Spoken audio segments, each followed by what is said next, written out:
Welcome back to clean news MP. चलिए देखते हैं मध्य प्रदेश की 25 फटाफट बड़ी खबरों को। इससे पहले आप न्यूज को कहां से देख रहे हैं, हमें कमेंट में बताना बिल्कुल ना भूलें।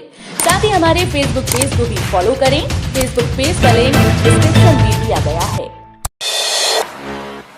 इंदौर के 3 फेज कनेक्शंस के मीटर बदलेंगे। बड़े उपभोक्ताओं के यहां लगेंगे स्मार्ट मीटर। बीते कई वर्षों से 3 फेज मीटर्स की किल्लत से जूझ रही बिजली कंपनी की स्थिति उलट हो गई। कंपनी ने ऐलान कर दिया है कि शहर के सभी 3 फेज उपभोक्ता जिनके यहां का विद्युत भार 10 किलोवाट या अधिक है, उनके यहां अब रेडियो फ्रीक्वेंसी स्मार्ट मीटर लगाए जाएंगे। घोषणा के साथ कंपनी ने नए मीटर लगाने का काम शुरू कर दिया। अप्रैल में ही शहर के 10,000 उपभोक्ताओं के यहां मीटर बदल दिए जाएंगे। बिजली कंपनी कई वर्षों से 3 फेज मीटर्स की किल्लत से जूझ रही थी। इंदौर में एयरपोर्ट की तर्ज पर करीब 2,000 करोड़ की लागत से तैयार होगा नया रेलवे स्टेशन। देश के सबसे स्वच्छ शहर इंदौर के रेलवे स्टेशन को अब नई और आधुनिक इमारत मिलने वाली है। इंदौर रेलवे स्टेशन की नई बिल्डिंग मिलने वाली है। इसका सौंदर्यीकरण किया जाएगा। शहर के रेलवे स्टेशन को एयरपोर्ट की तर्ज पर बनाया जाएगा, जिसमें माल और होटल की सुविधा रहेगी। केंद्रीय रेल मंत्री ने इंदौर के नए रेलवे स्टेशन की डिजाइन फाइनल कर दी है। ये बात इंदौर के सांसद शंकर लालवानी ने कही। लालवानी ने बताया कि इंदौर के इस नए रेलवे स्टेशन का काम अगले 5 महीनों में शुरू हो जाएगा, जो अगले 3 सालों में बनकर तैयार हो जाएगा। उन्होंने कहा कि इंदौर शहर लगातार फैलता जा रहा है। जल्द ही इसके लिए नया मास्टर प्लान तैयार हो रहा है। शिक्षक भर्ती पर स्कूल शिक्षा मंत्री इंदर सिंह परमार का बड़ा फैसला, उम्मीदवारों को लाभ मिलेगा। मध्य प्रदेश में शिक्षक भर्ती एमपी टेट परीक्षा को लेकर इंदर सिंह परमार ने बड़ी घोषणा की। दरअसल इसका लाभ छात्रों को मिलेगा, जिसमें एक साथ 2 उपाधि विषय और माध्यमिक शिक्षक अंग्रेजी पद के लिए इंदर सिंह परमार ने महत्वपूर्ण निर्णय लिए हैं। इससे पहले अभ्यावेदन के निराकरण के लिए समिति गठित की गई। स्कूल शिक्षा और सामान्य प्रशासन राज्य मंत्री इंदर सिंह परमार ने बताया कि शिक्षक पात्रता परीक्षा 2018 में उच्च माध्यमिक शिक्षक और माध्यमिक शिक्षक की भर्ती के दौरान दस्तावेज सत्यापन में कुछ प्रकरण अमान्य किए गए थे। बोले सीएम शिवराज, प्रदेश में किसी भी कीमत पर दंगे बर्दाश्त नहीं। राजधानी भोपाल में मंत्रालय में मुख्यमंत्री शिवराज सिंह चौहान ने लॉ एंड ऑर्डर की बड़ी बैठक ली। बैठक में मुख्य सचिव, DGP, ADG intelligence, OSD Yogesh Chaudhary सहित पुलिस और गृह विभाग के अधिकारी उपस्थित रहे। सीएम शिवराज ने अधिकारियों को पूरे प्रदेश में चाक चौबंद व्यवस्था रखने के निर्देश दिए। उन्होंने कहा कि किसी भी हाल में प्रदेश में किसी भी कीमत पर शांति भंग नहीं होनी चाहिए। बैठक में मुख्यमंत्री शिवराज सिंह चौहान ने अधिकारियों को निर्देश दिए कि बीट सिस्टम को मजबूत करें। इसके साथ ही मुख्यमंत्री ने इंटेलिजेंस सिस्टम को और मजबूत करने को कहा। शासकीय योजनाओं में 7 जिलों का बेहतर प्रदर्शन, आमजन किसानों को मिलेगा लाभ। मध्य प्रदेश के कई योजनाओं में छोटे जिले तेजी से आगे बढ़ रहे हैं। दरअसल कई जिलों में गर्मी शुरू होते ही जल संकट की समस्या शुरू हो गई। हालांकि इसके बाद भी कुछ जिले ऐसे हैं जिन्होंने राज्य शासन के शासकीय योजनाओं में बेहतरीन सफलता हासिल की। हालांकि 12 जिले ऐसे हैं जिनका प्रदर्शन अभी संतोषजनक नहीं है। दरअसल राज्य शासन द्वारा हर जिले को स्वच्छ जल संरक्षण संरचनाओं को अमृत सरोवर योजना में चयनित करने का लक्ष्य दिया गया है। हालांकि इनमें कई जिले ऐसे हैं जिन्होंने बेहतरीन काम किया। इस मामले में मुरैना और जबलपुर अव्वल हैं। मध्य प्रदेश में बजट का 25% हिस्सा लोक लुभावन योजनाओं पर खर्च हो रहा। लोक लुभावन योजनाओं को संचालित करने में मध्य प्रदेश भी पीछे नहीं है। किसान, अनुसूचित जाति और जनजाति सहित अन्य वर्गों को साधने के लिए बजट का लगभग 25% हिस्सा अनुदान में जा रहा है। 22,000 करोड़ रुपए तो केवल बिजली अनुदान पर खर्च किए जा रहे हैं। सरकार ने हाल ही में 6,000 करोड़ रुपए के बिजली बिल माफ किए। डिफॉल्टर किसानों को लगभग 85 करोड़ रुपए ब्याज माफ करने की घोषणा की जा चुकी है। 5 करोड़ से ज्यादा उपभोक्ताओं को 1 किलोग्राम की दर से गेहूं और चावल देने के लिए 400 करोड़ रुपए सालाना व्यय किए जा रहे हैं। जम्बूरी मैदान में जुटेंगे 1 लाख लोग, 300 मजदूर बना रहे पंडाल, 5 महीने में दूसरा बड़ा इवेंट। राजधानी भोपाल के जम्बूरी मैदान में 22 अप्रैल को वनोपज तेंदुपत्ता संग्राहक सम्मेलन होगा। इसमें केंद्रीय गृह मंत्री अमित शाह शामिल होंगे। वहीं प्रदेश भर से 1 लाख से ज्यादा लोग इसमें हिस्सा लेंगे। 5 महीने में ये दूसरा मेगा इवेंट है। इसके लिए तैयारियां भी मेगा तरीके से हो रही हैं। 700 एकड़ वाले मैदान के आधे हिस्से में मंच और पंडाल बनाए जा रहे हैं। हर रोज 300 से ज्यादा मजदूर इस काम में लगे हुए हैं। इससे पहले 15 नवंबर 2021 को पीएम नरेंद्र मोदी जम्बूरी मैदान में हुए जनजातीय सम्मेलन में शामिल हुए थे। उसके बाद अब केंद्रीय मंत्री शाह आ रहे हैं। सारी तैयारियां उसी हिसाब से की जा रही हैं जो पीएम मोदी के आगमन को लेकर थीं। कर्मचारियों के संविलियन के लिए समिति गठित। राज्य शासन द्वारा राजधानी परियोजना प्रशासन और राजधानी परियोजना वन मंडल में पदस्थ कर्मचारियों के अन्य विभागों में संविलियन वरिष्ठता निर्धारण, निर्माण कार्यों के अन्य विभागों को हस्तांतरण और अस्थिय और दायित्व के निर्धारण और अनुषांगिक कार्यवाहियों के लिए अपर मुख्य सचिव सामान्य प्रशासन विभाग की अध्यक्षता में समिति का गठन किया गया है। समिति में वन, भोपाल गैस त्रासदी राहत और पुनर्वास, वित्त और लोक निर्माण विभाग के प्रमुख सचिव को सदस्य नामांकित किया। प्रमुख सचिव नगरीय विकास और आवास सदस्य सचिव होंगे। उल्लेखनीय है कि नगरीय विकास और आवास विभाग द्वारा राजधानी परियोजना प्रशासन एवं वन मंडल का विघटन कर लोक निर्माण और वन विभाग में संविलियन के आदेश जारी किए गए थे।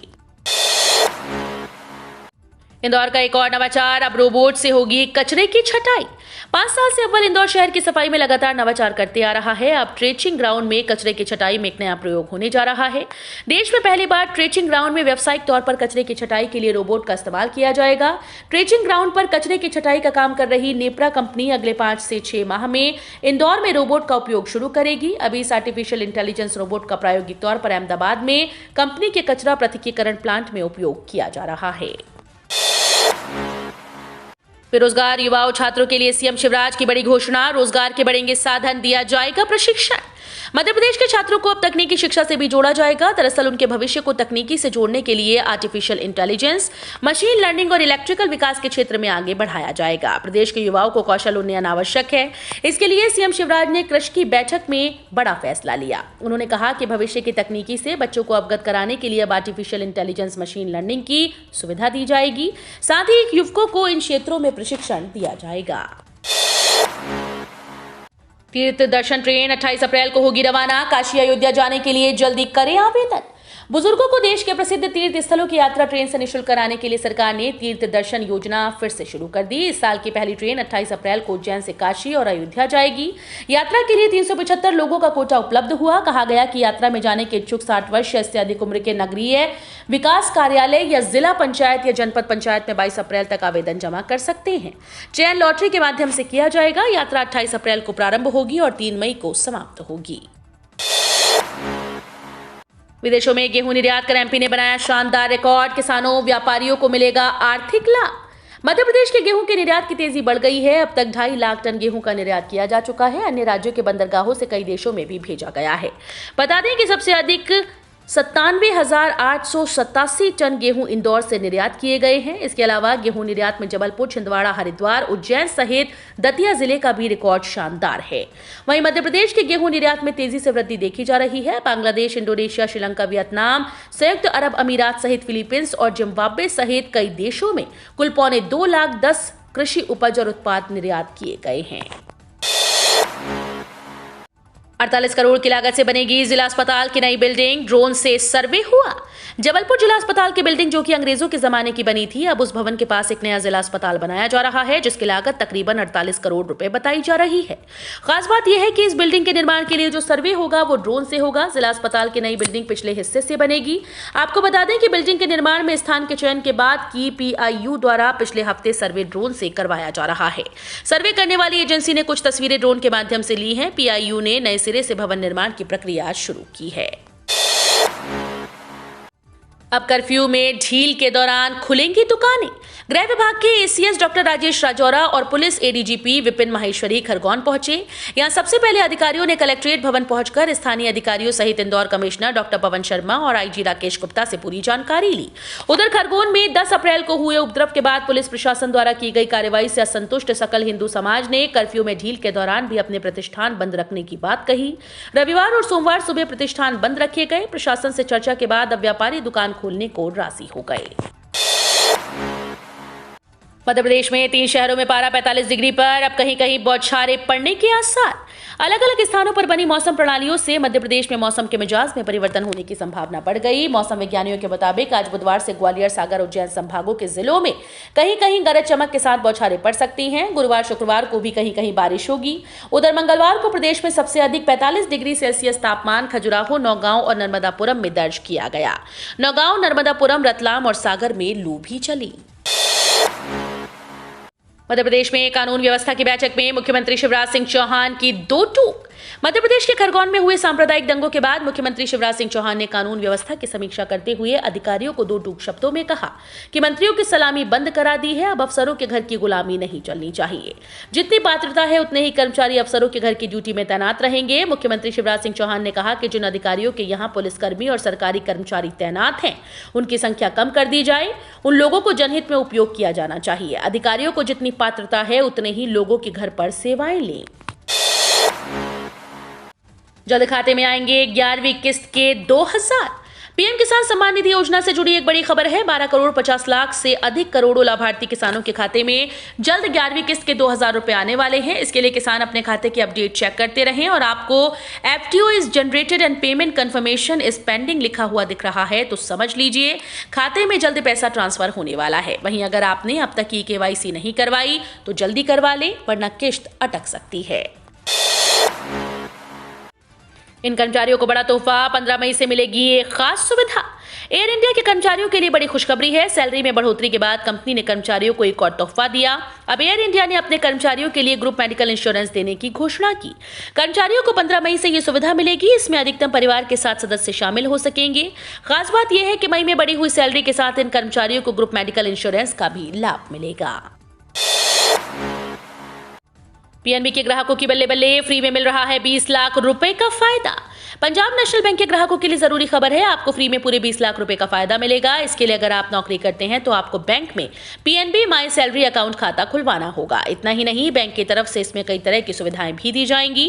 पीएनबी ने इसकी जानकारी दी है। पीएनबी के अनुसार अपनी सैलरी को बेहतर मैनेज करना चाहते हैं तो पीएनबी माई सैलरी अकाउंट खाता खुलवाएं।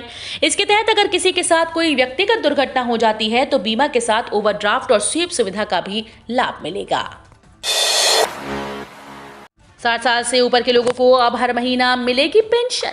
केंद्र सरकार ने पीएम किसान मानधन योजना की शुरुआत की है, जो बुजुर्गों के लिए बहुत ही कीमती साबित हो रही है। इस योजना के तहत 60 साल पूरी करने वाले बुजुर्गों को हर महीना 3000 रुपए पेंशन के तौर पर दिए जाएंगे। पीएम किसान सम्मान निधि योजना से करीब 11 करोड़ से ज्यादा किसानों को किश्त मिल रही है। पीएम किसान के लाभार्थियों को केंद्र सरकार किसान क्रेडिट कार्ड और पीएम किसान मानधन योजना का फायदा दे रही है। मानधन योजना के लिए कोई दस्तावेज नहीं देना होगा। डीए हाइक के बाद केंद्रीय कर्मचारियों को मिलेगी एक और बड़ी खुशखबरी।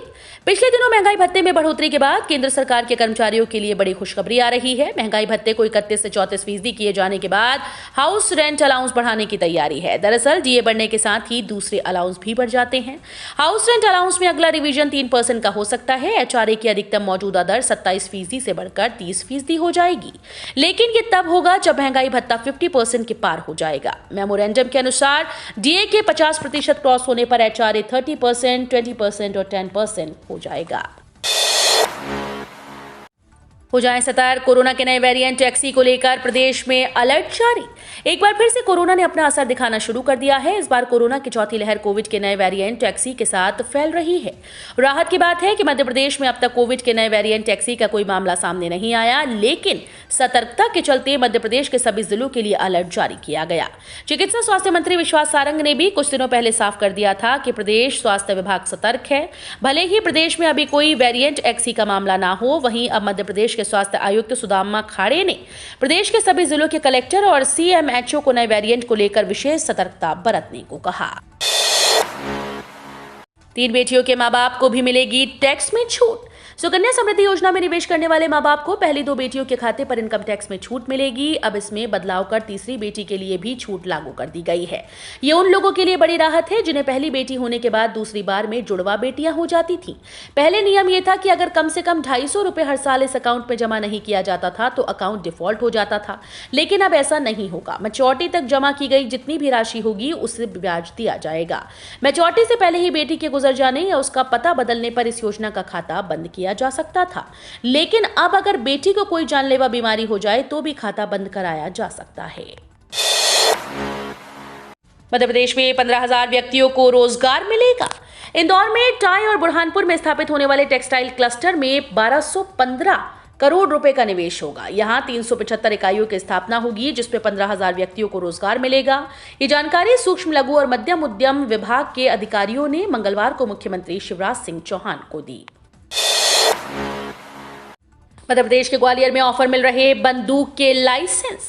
मध्य प्रदेश के ग्वालियर चंबल संभाग में प्रशासन का एक अनोखा ऑफर चर्चा का विषय बना हुआ है। इसके मुताबिक अगर कोई भी व्यक्ति तालाब खुदवाने में मदद करेगा या खोदेगा, उसे बंदूक का लाइसेंस मिलेगा। प्रशासन ये कवायद इसलिए कर रहा है क्योंकि उसे आजादी के अमृत महोत्सव के तहत ग्वालियर जिले में 100 तालाब खुदवाने हैं। गौरतलब है कि मध्य प्रदेश में आजादी के अमृत महोत्सव के तहत प्रदेश भर में सरोवरों का निर्माण होना है। इसमें ग्वालियर के खाते में 100 तालाब हैं। अगले 1 साल में इसे भी पूरा करना है। इस लक्ष्य को तेजी से पूरा करने के लिए जिला प्रशासन ने ये ऑफर जारी किया है। तो ये थी आज की 25 फटाफट बड़ी खबरें। अगर आपको न्यूज़ पसंद आई हो तो वीडियो को लाइक और शेयर जरूर करें। धन्यवाद।